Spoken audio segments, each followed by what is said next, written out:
कस्तो जग्गालाई चाहिँ बैंकले धितोको रूपमा राखेर लोन दिनको लागि मान्दैन त। तपाईँ हामी जस्तो धेरैजनाले घर बनाउने बेला जग्गा धितोमा राखेर लोन लिएर त्यही पैसाले घर बनाउने भन्ने सोचिरहेका हुन्छौँ। तर तपाईहरुको जग्गामा केही त्यस्ता कारणहरू हुन्छन् जसले गर्दा तपाईको जग्गालाई बैंकले धितोको रूपमा लिनको लागि मानिरहेको हुँदैन।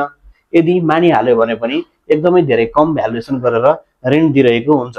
त्यसो भए आज म तपाईहरुलाई यो भिडियो मार्फत के कारणले गर्दाखेरि बैंकले तपाईको जग्गालाई चाहिँ धितोको रूपमा लिनको लागि चाहिँ अस्वीकार गर्ने कारणहरू र कस्ता कस्ता जग्गाहरू किन्दाखेरि चाहिँ विशेष ध्यान पुर्याउनु पर्छ भन्ने कुराहरू चाहिँ यो भिडियो मार्फत आज म तपाईहरुलाई जानकारी दिन गइरहेको छु।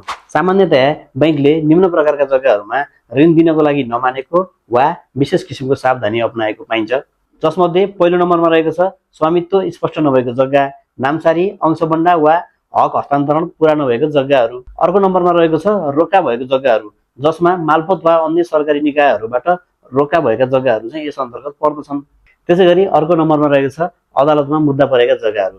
यस अन्तर्गत स्वामित्व वा सीमाना सम्बन्धी विवाद अदालतमा अझै विचाराधीन भएको अवस्थाका जग्गाहरू पनि यस अन्तर्गत पर्दछन्। अर्को नम्बरमा रहेको छ डुबान, बाढी वा पहिरोको उच्च जोखिममा रहेका जग्गाहरूलाई पनि बैंकले लोन दिइरहेको पाइँदैन।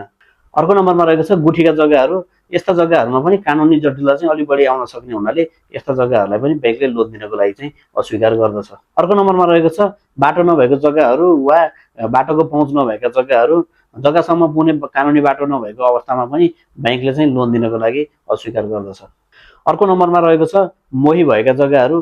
त्यस्ता जग्गाहरूलाई पनि बैंकले लोन दिनको लागि सावधानी अपनाएको देखिन्छ। अर्को नम्बरमा रहेको छ अनाधिकृत रूपमा प्लटिङ गरिएका जग्गाहरू। स्थानीय निकाय, नापी कार्यालय तथा भूमि प्रशासन कार्यालयहरूको स्वीकृति बिना नै प्लटिङ गरिएर बिक्री वितरण गरिएका जग्गाहरूलाई पनि बैंकले धितोको रूपमा नस्वीकार्ने अवस्था पनि रहेको छ। अर्को नम्बरमा रहेको छ सरकारी परियोजनाको प्रभाव क्षेत्रमा परेका जग्गाहरू। सडक विस्तार, प्रसारण लाइन, नदी नियन्त्रण तथा विमानस्थल लगायतका परियोजनाहरूले असर गरेका जग्गाहरू।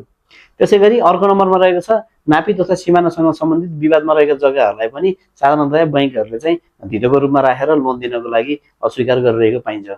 त्यसैगरी अर्को नम्बरमा रहेको छ अंशबन्डा भएर कागजात अद्यावधिक नभएका जग्गाहरू। यस्ता किसिमका जग्गा अन्तर्गत चाहिँ परिवारमा भागभण्डा भएको तर पूर्जा चाहिँ हातमा नआइसकेको अवस्थामा पनि त्यस्ता किसिमका जग्गाहरूलाई पनि बैंकले धितोको रूपमा लिन अस्वीकार गरिरहेको पाइन्छ। त्यसैगरी अर्को नम्बरमा रहेको छ कुलिङ अफ पिरियड भित्रको जग्गाहरू। कुलिङ अफ पिरियड भनेको चाहिँ केही अवस्थामा हालसालै स्वामित्व परिवर्तन भएको वा निश्चित अवधि पूरा नभएका जग्गाहरूलाई पनि बैंकले तुरुन्तै ऋण नदिन सक्ने अवस्था रहन्छ। र त्यस्तै अर्को नम्बरमा रहेको छ सरकारी स्वीकृति नलिई विकास गरिएको आवासीय परियोजनाको जग्गाहरू। यस्ता जग्गाहरूमा चाहिँ आवश्यक स्वीकृति र मापदण्ड पूरा नगरिकन गरेका प्लटिङ तथा परियोजनाका जग्गाहरू चाहिँ यस अन्तर्गत पर्दछन्। यी त थिए बैंकले धितोको रूपमा लिएर लोन अप्रुभ नगर्ने किसिमका जग्गाहरू। अब म तपाईहरुलाई यस्ता जग्गा किन्नु अगाडि पुर्याउनु पर्ने सावधानीको बारेमा पनि भन्न गइरहेको छु।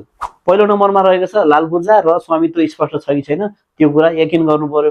त्यस्तै अर्को कुरा रहेको छ रोका मुद्दा वा कानुनी समस्या छ कि छैन त्यो कुरा पनि बुझ्नु पर्यो। र तेस्रो नम्बरमा रहेको छ तपाईले किन्न खोज्नु भएको जग्गा बाढी, डुबान वा पहिरोको जोखिममा छ कि छैन त्यो पनि बुझ्नु पर्यो।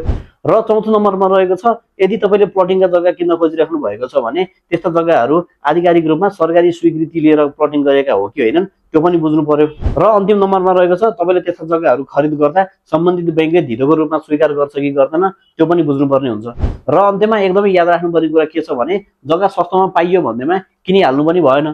त्यसैले तपाईले आज किनेको जग्गामा भोलि बैंकले ऋण नदिएमा, बेच्न गाह्रो भएमा तथा कानुनी समस्याहरू आइपरेमा तपाईलाई ठूलो आर्थिक नोक्सानी पर्न सक्छ।